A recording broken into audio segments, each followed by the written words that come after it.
So in the previous lecture, whatever we have seen about diode is starting from how to bias it, how it will work, and we have come up to the resistance calculations.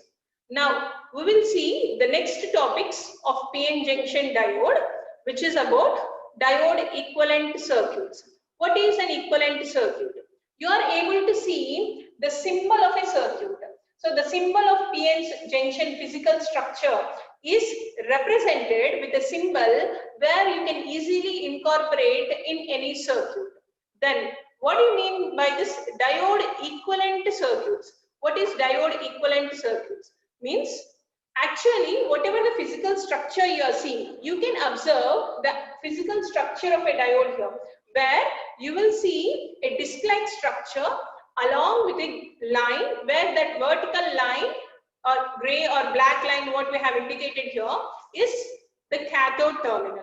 Now that diode physical structure you have indicated with a symbol. So this is a symbol of a diode. So this symbol you can incorporate in any circuit, but whether you can represent the diode characteristic with a similar symbol or you have to replace it.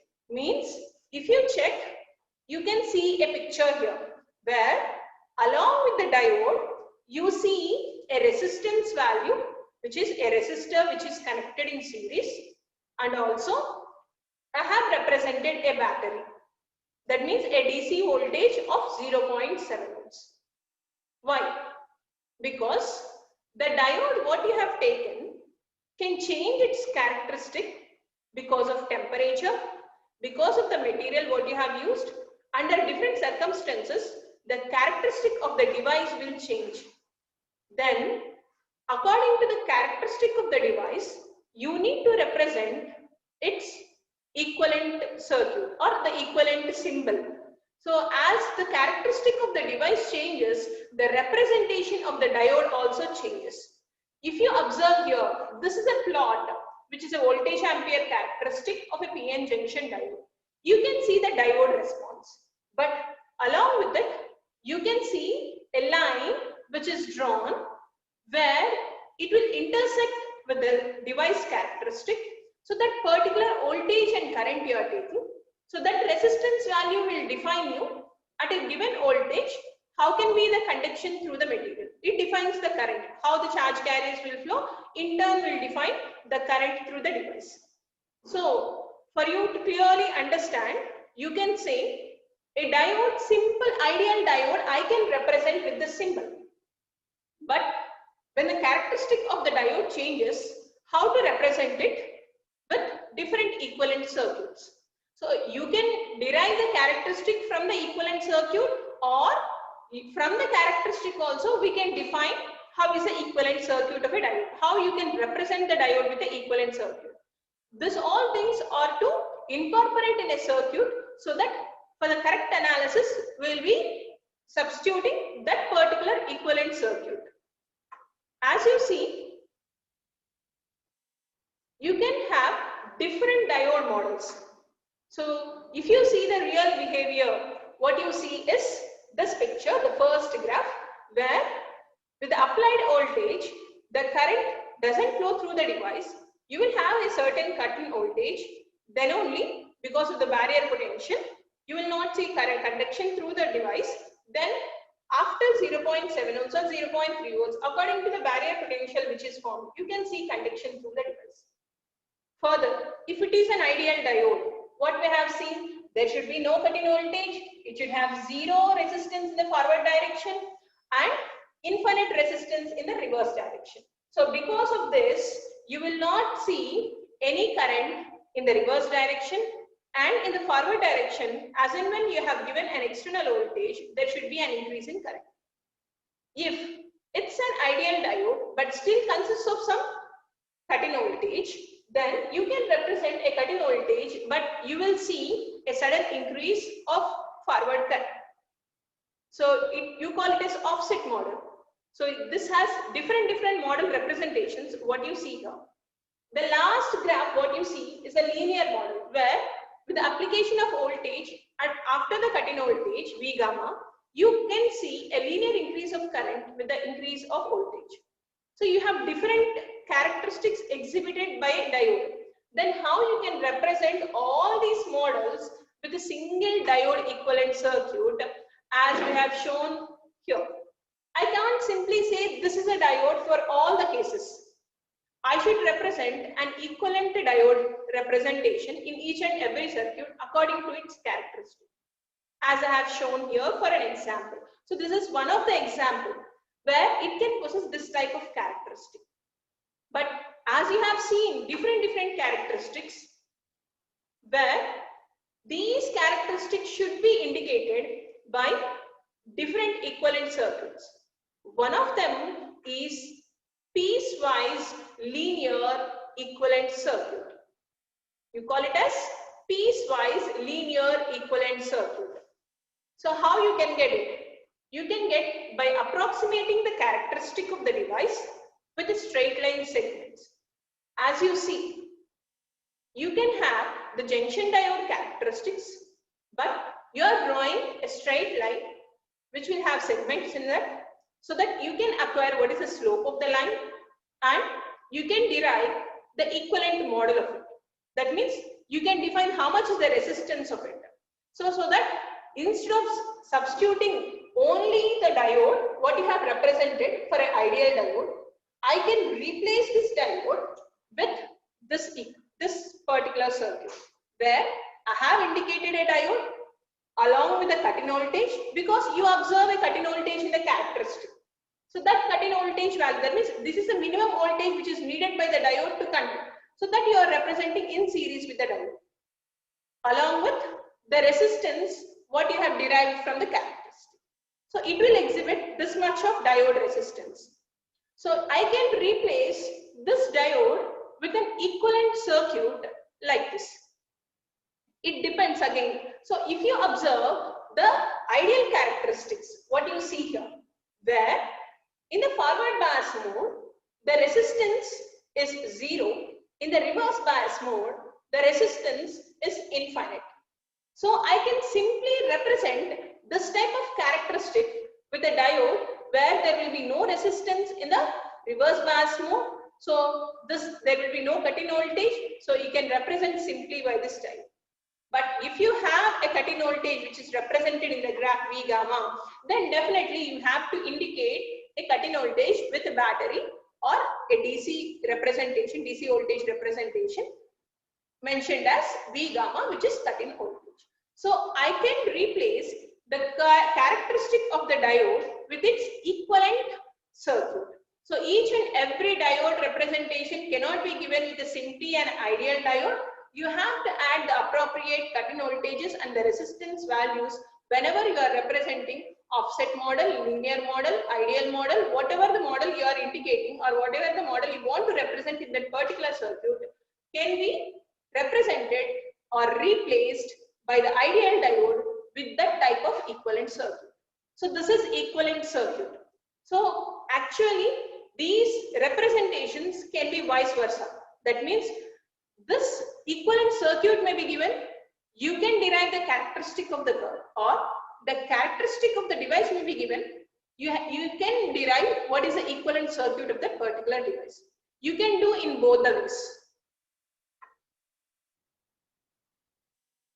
So here, if you check, these are different characteristics of ideal, simplified and approximate models and their equivalent circuits, what you are seeing here. So this equivalent circuit, as I have said, ideal value, no cut-in voltage, no reverse, that means no current in the reverse direction, the reverse resistance is infinite and the forward resistance is 0. So because of that, you have not indicated any cut-in voltage or resistance in series with the diode. Simply, you can represent with a diode, which is called ideal diode or ideal model. If you go for the simplified model, then you see some cut-in voltage for this characteristic when you observe or compare with the ideal diode. So because of this, whatever the diode representation we have given here, so this diode representation, when you are applying along with the diode, you should indicate a cut-in voltage V gamma. When we go to the approximate model, the third curve. So that approximate model, you have a linear increase of voltage. So it will definitely exhibit some resistance. As you see in the second curve, there is no resistance value. The current is suddenly increased because of the application of the voltage at cut-in voltage 0.7. But when you see the third curve, this third curve, you can see a gradual increase of current with the applied voltage. That means the diode is exhibiting some resistance at that particular voltage, where R is equal to V by I. To the corresponding voltage VD, you will see corresponding current ID. So the resistance of the diode RD, you can define it as the voltage what you are applying, which is implying how much is the current which is flowing through the device. So now how I can represent that particular characteristic? I have to represent the ideal diode along with a cut-in voltage, which is V gamma, and representing the diode resistance RD. So this is how you will represent it. Or you may be given an equation. This is the reverse resistance. This is the forward resistance. This is the cut-in voltage. You can represent a characteristic. You can represent the equivalent circuit. So the three ways you can be asked. It can be derived. So this characteristic can be represented with equivalent circuit, or you can represent in equation form. So if you see here, as seen in the equation, first equation, the forward resistance is 0. So there is no representation of the resistance in series with your ideal diode. V gamma is equal to 0. So there is no cut-in voltage, no need of adding a DC representation in series with your diode. RR equals to 0. The reverse resistance is 0. It's not infinite, it's 0. Then you have to represent its equivalent characteristic or the equivalent circuit symbol. So let us see how these different equations can be represented with the different equivalent circuits. If I go for the second equation, where RF is not equal to 0, so it will possess some resistance. VR is not equal to 0. RR equals to infinite. That means in the reverse bias mode, it is exhibiting infinite resistance. No cut-in voltage, no resistance value.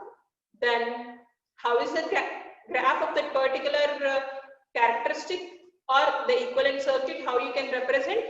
The reverse resistance is infinite, so the current is 0.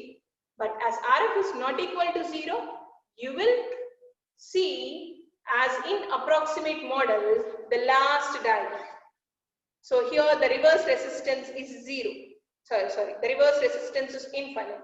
So as the reverse resistance is infinite, you will see 0 current through the device in the reverse bias direction. V gamma is not equal to 0. So you are representing V gamma. R forward bias resistance is also not equal to 0. You need to represent forward bias resistance. So this equation can be represented with an equivalent graph or an equivalent circuit. So this is the way how you can represent a characteristic of a diode with its equivalent model or with the equivalent equation. So this is about the equivalent circuits. Next to this is load line analysis. What is this load line analysis? You are able to see a circuit which is mentioned here. I have taken a diode and I have applied some voltage and I have connected a load resistor to R, where you are seeing a resistance voltage VR across that resistor. What is this load line analysis initially? What is this analysis? What for is this analysis? I am taking a diode. Definitely that diode will possess some characteristic. As you see in the below graph, you observe PN diode characteristic. That means a curve mentioned in the blue color, where you see a characteristic of a PN junction forward biased mode.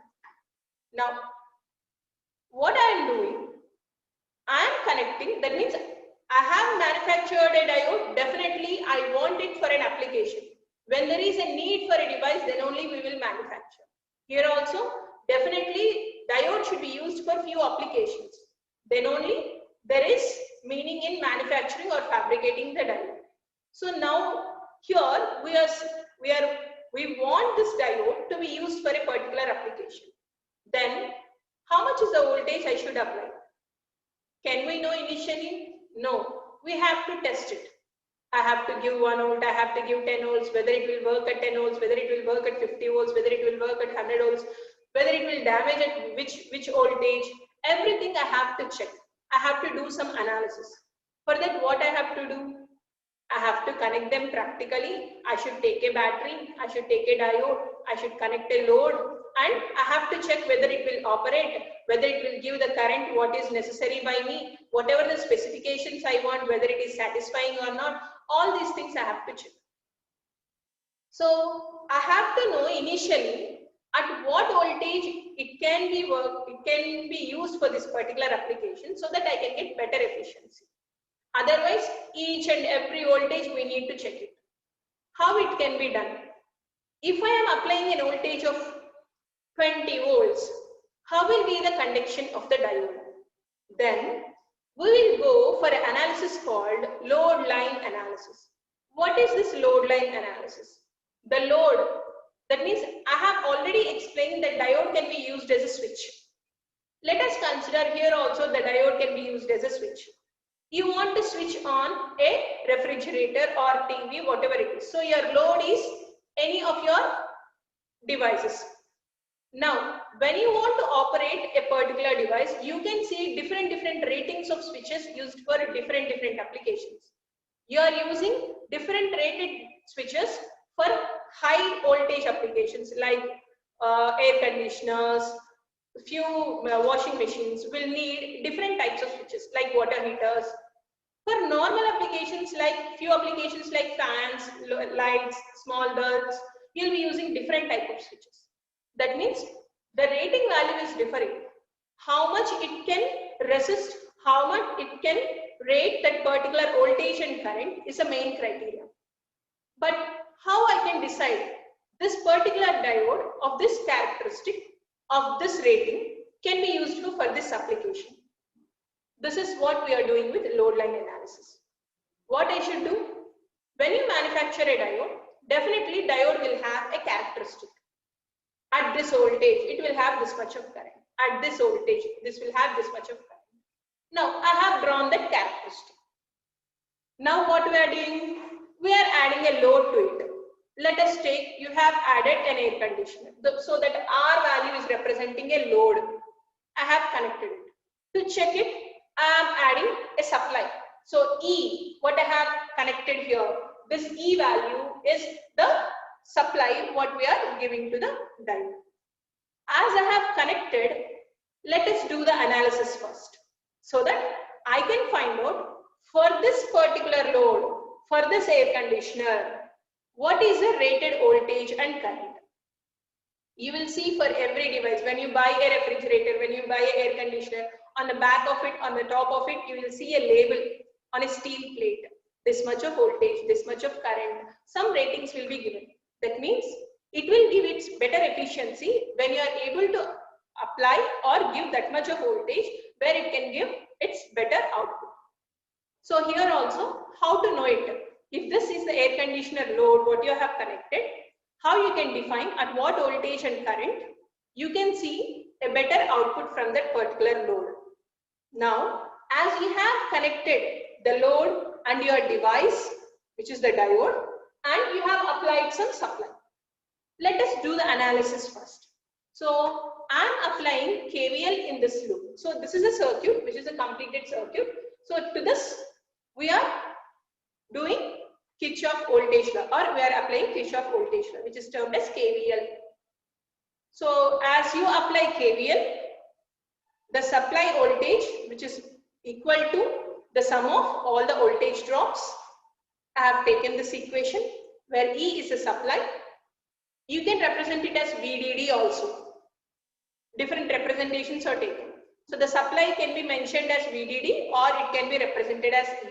So here I have mentioned it as E. So this E equals to the initial voltage drop, which is ID into R. That means the diode voltage VD is represented as the diode current ID into resistance, ID into R, resistance of the diode, plus V, sorry, ID into VR, sorry. So this is a supply voltage E with the diode voltage VD plus ID into R, the diode current into the load resistance R. So this VD value, I can rearrange it as ID into R minus E. So I got this equation from the circuit applying Kirchhoff voltage law.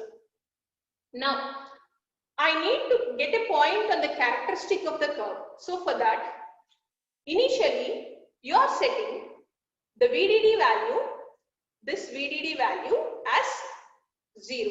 So as VD value is 0, the current which you'll obtain from this equation ID, it can be VDD by R or E by R. You can take this first equation. So as VD is equal to 0, what is left over? E is equal to ID into R. So ID is equal to E by R. Where is this ID value? You are mentioning in the characteristic, the diode current in the y-axis. What you have done? Your x-axis term VD has made to 0. So because of that, you are getting a point on the y-axis where that value is equal to VDD by R, or it is nothing but E by R. So mark a point on the y-axis. Similarly, set the y-axis term ID is equal to 0. And now again, as ID is equal to 0, E will be equals to VD. The first term becomes 0, so E is equal to VD. So now, as E is equal to VD, you will see on the x-axis a value where V value, that means the applied voltage value, is equal to VDD or E. So you have taken a point here. So now join the VDD by R or E by R value with VDD value on the x-axis. So you are getting a line there. How you have got it? By connecting a load to the diode and doing the analysis, you have got a line, you have plotted a line on the device characteristic. That you term it as load line. As you have applied a DC voltage, you term this line as DC load line. We will have AC load line too, but that is not incorporated into this diode, but this will be extended to transistors where you will see the AC analysis too. So now, as you see a line which is drawn on the characteristic, you will see an intersection point where that load line meets this device characteristic. That point, you term it as operating point or Q point or Q-cent point. What is Q point? The intersection of load line with the device characteristic. It gives a particular point on the device characteristic, which is mentioned with the dotted lines as you see in the curve. That particular operating point Q is having a coordinate of X and Y. So if you check this Q value, then the X term is VD and the Y term is ID. So that Q point having coordinates of X and Y axis, having the voltage and current values, will define what is the operating point of the diode for this particular load with operating that operating point. That means here I have connected a load of R that has made a load line on the characteristic intersecting at a point Q. This will change because the R value is changing. Definitely the y-axis term will change, VDD by R. It may move to a higher value, it may move to a lower value. So because of this, the graph slope will change. As the slope of the graph changes, the intersection point also changes. So for each and every device, you will have a particular voltage and current. Let us assume the voltage is 5 volts here and the current is 20 milliamps here. So your Q point is 5, 20 milliamps. That means 5 volts, 20 milliamps. That means your device, when it has been connected to a load, which I have mentioned, air conditioner, then it will work at 5 volts and 20 milliamps, giving best efficiency, better output. If by chance, if the temperature is increasing or the diode is replaced with one more device, then you will have a movement in the Q point. Then your load will not work at the same voltage and current because the operating point will change. It will not give you the same voltage and current coordinates.